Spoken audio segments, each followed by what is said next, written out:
La nuit est tombée sur l'Afrique, mais quelque chose bouge sous la cendre. Un seul discours venu de Washington a suffi pour allumer les flammes du Sahel entre colère et ferveur.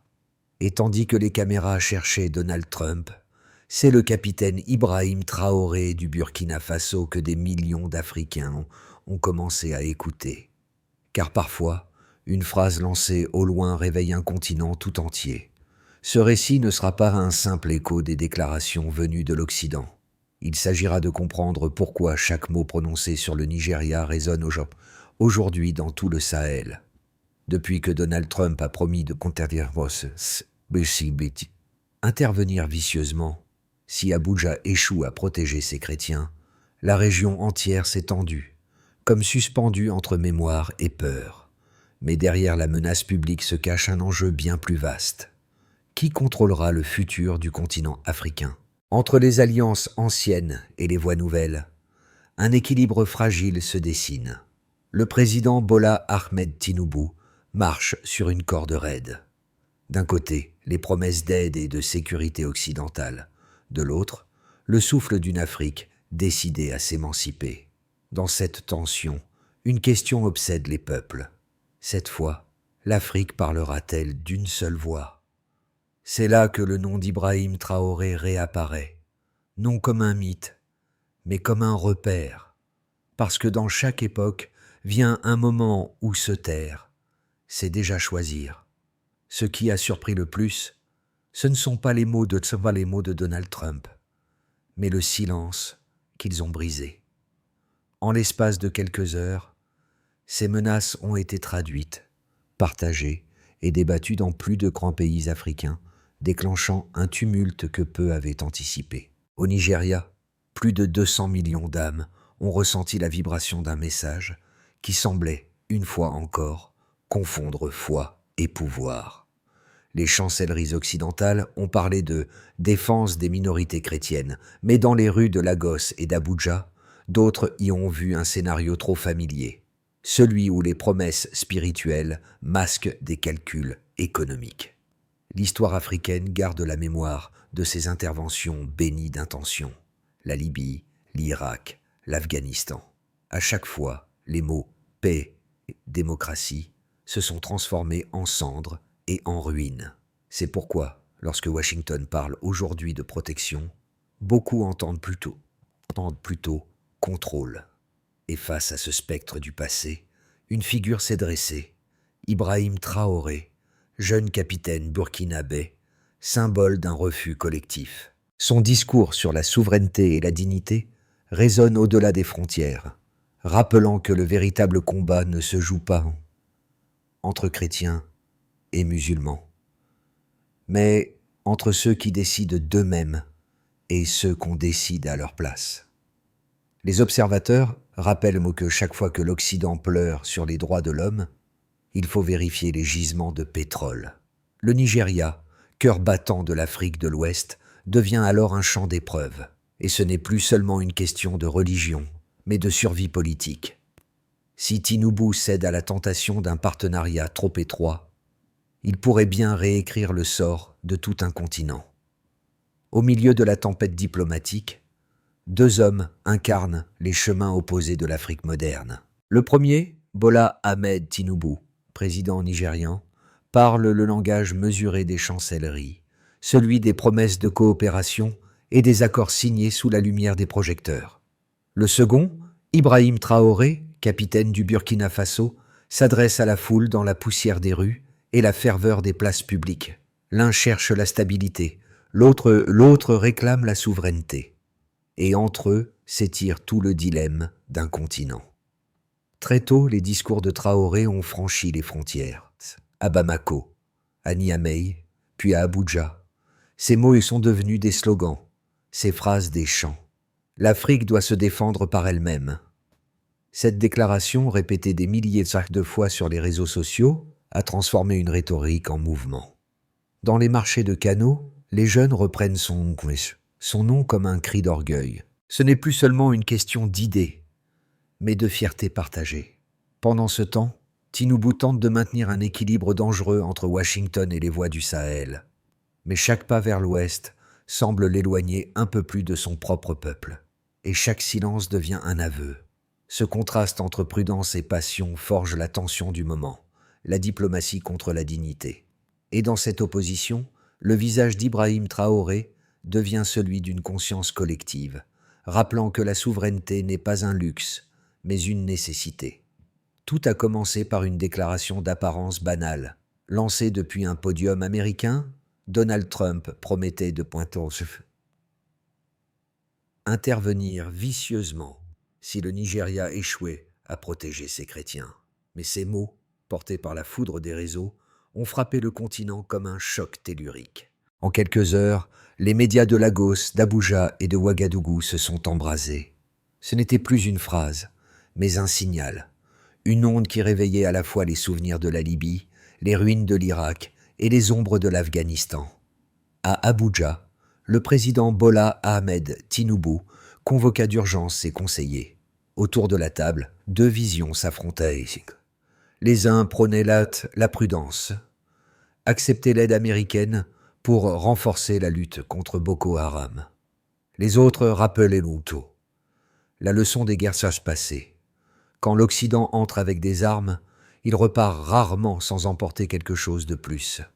Le pétrole, la souveraineté, ou la voix même d'une nation. Et au cœur de ce débat, un nom commençait à circuler.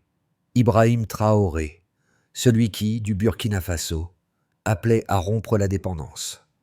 Les jours suivants, la tension monta d'un cran. Des églises prièrent pour la paix. Des mosquées implorèrent la lucidité. Les journaux titrèrent sans doute sur un possible retour des ingérences étrangères.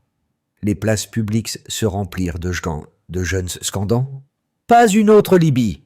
Les vidéos du capitaine burkinabé circulaient désormais dans tout le Nigeria. Son message simple: aucune puissance n'aidera l'Afrique sans la posséder, devint un refrain. Puis vinrent les répliques diplomatiques. Washington parla de partenariat. Paris évoqua la sécurité régionale. Mais à Lagos, ces mots sonnèrent creux. Chaque promesse d'assistance rappelait un précédent tragique. Et pendant que les chancelleries échangeaient des communiqués, sur le terrain, la peur grandissait. Les attentats de Boko Haram reprirent, les marchés se vidèrent, les voies religieuses se firent plus dures. Une fracture invisible divisait le pays, celle entre la foi sincère et la politique du sacré. Dans ce climat lourd, Ibrahim Traoré prit la parole à Ouagadougou. Son discours, retransmis sur plusieurs chaînes panafricaines, évoquait la trahison des élites et la nécessité d'un réveil. Il ne nomma pas le Nigeria, mais chacun comprit à qui il parlait. Celui qui tend la main à son geôlier se forge de nouvelles chaînes, dit-il. Ces mots, repris des milliers de fois, furent entendus jusqu'à Abuja. Et Tinubu sut alors que le dilemme n'était plus diplomatique, mais historique. Entre Washington et le Sahel, une ligne de fracture venait de se dessiner. Elle n'était pas tracée sur les cartes, mais dans les consciences. Et cette fois, l'Afrique entière regardait. La tempête commençait à peine. La ligne de fond est claire. Entre 2022 et 2024, le Nigeria a reçu plus de 1,3 milliard de dollars d'aide militaire et logistique des États-Unis, principalement sous la bannière de la lutte contre le terrorisme. Mais malgré ces chiffres impressionnants, le nombre d'attentats attribués à Boko Haram n'a baissé que de 18%, selon les données du Centre africain de sécurité régionale. Autrement dit, la promesse d'efficacité se heurte à une réalité persistante. Les armes étrangères ne guérissent pas les causes africaines.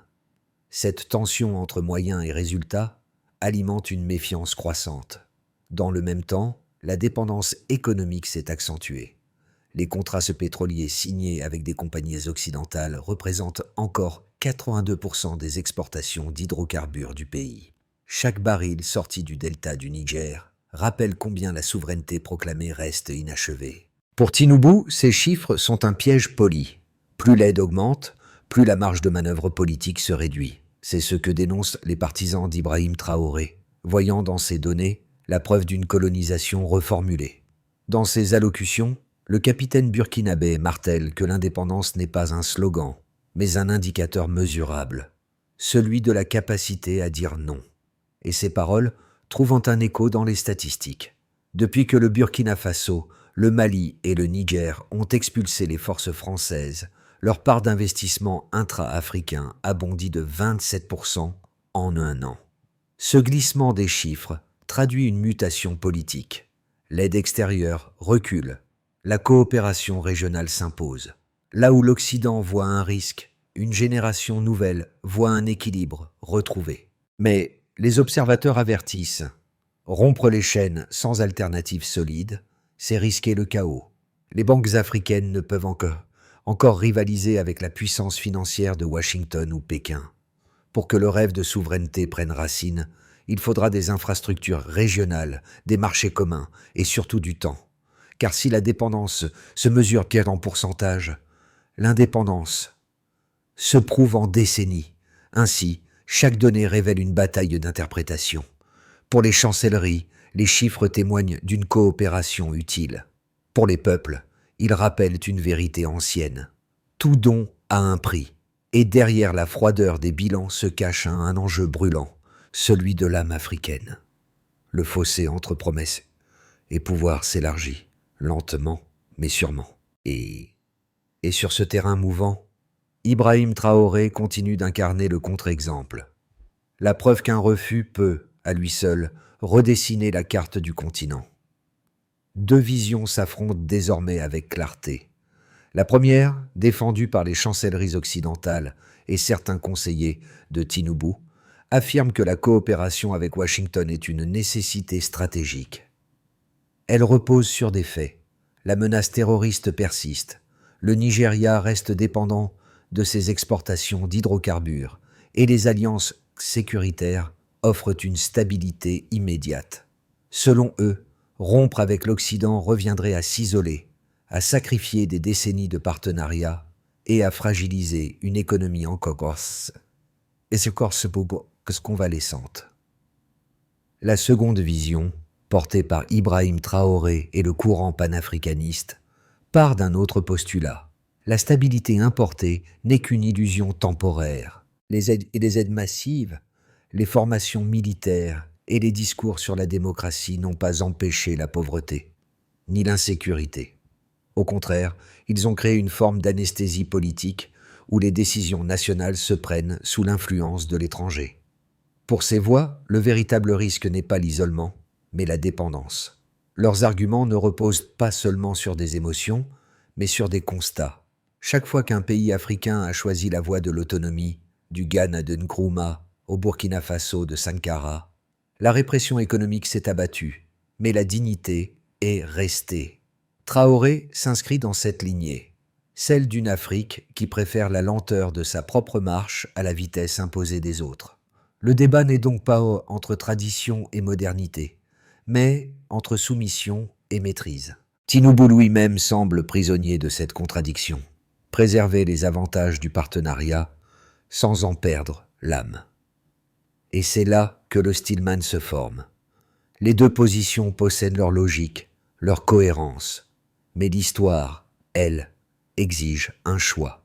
Car entre dépendance utile et liberté risquée, il n'existe pas de terrain neutre. Une vérité éclate, brutale et simple. L'aide n'est jamais gratuite. Ce constat, désormais murmuré dans les rues de Lagos comme dans celles de Ouagadougou, change tout. Car derrière chaque contrat signé, chaque promesse d'appui militaire, se cache une concession politique. Et c'est là que le message d'Ibrahim Traoré prend toute sa force. Au milieu du tumulte, le capitaine burkinabé n'offre pas de miracle, mais une idée radicale, que l'Afrique cesse d'attendre qu'on la sauve. Ce renversement de perspective marque un tournant symbolique. Ce n'est plus l'Occident qui distribue les rôles, mais une génération africaine qui réécrit le scénario. Dans les écoles, les marchés, les studios de radio, ces mots deviennent un prisme à travers lequel on relit toute l'histoire récente. La souveraineté n'est plus une revendication lointaine, mais un acte quotidien. Et soudain, la question initiale, qui protège vraiment le Nigeria, trouve un écho inattendu. Peut-être que le vrai danger n'est pas dans les menaces de Trump, mais dans la tentation de croire qu'il faut choisir entre foi et liberté. Les conséquences de cette confrontation idéologique se font sentir dans 4 sphères clés du continent. D'abord, pour les nations elles-mêmes, le Nigeria, le Mali, le Niger et le Burkina Faso forment désormais un axe de vigilance. Sous l'impulsion d'Ibrahim Traoré, les armées de la région ont commencé à coopérer sans passer par Paris ou Washington. Une coordination embryonnaire, mais symbolique. Elle marque la première tentative de défense collective africaine depuis l'époque de Nkrumah. Cependant, cette autonomie naissante inquiète les partenaires étrangers, qui redoutent une perte d'influence sur la politique énergétique du Sahel. Ensuite, pour les dirigeants nationaux, Tinubu marche sur un terrain miné. Chaque déclaration de prudence envers l'Occident est interprétée comme une faiblesse. Chaque geste d'ouverture vers le Sahel comme une trahison. Ses alliés au sein du parti au pouvoir craignent les sanctions, tandis que l'opposition y voit une chance de se rallier au courant panafricaniste. La présidence nigériane devient une forteresse assiégée, pas par des ennemis extérieurs, mais par des attentes contradictoires. Pour les citoyens ordinaires, la fracture se traduit en méfiance quotidienne. Les églises se barricadent, les mosquées s'observent, les marchés bruissent de rumeurs. Pourtant, dans cette confusion, un nouvel éveil se forme. Des mouvements de jeunes s'organisent pour réclamer une politique africaine indépendante, soutenant le discours de Traoré. Les slogans changent. Pas de sauveur, pas de maître. Ce n'est plus une revendication nationaliste, mais une posture existentielle. Enfin, pour la communauté internationale, les chancelleries s'ajustent à la hâte. Washington multiplie les promesses d'assistance sans condition, tandis que Paris tente de repositionner son influence culturelle. Mais dans les capitales africaines, la patience s'épuise.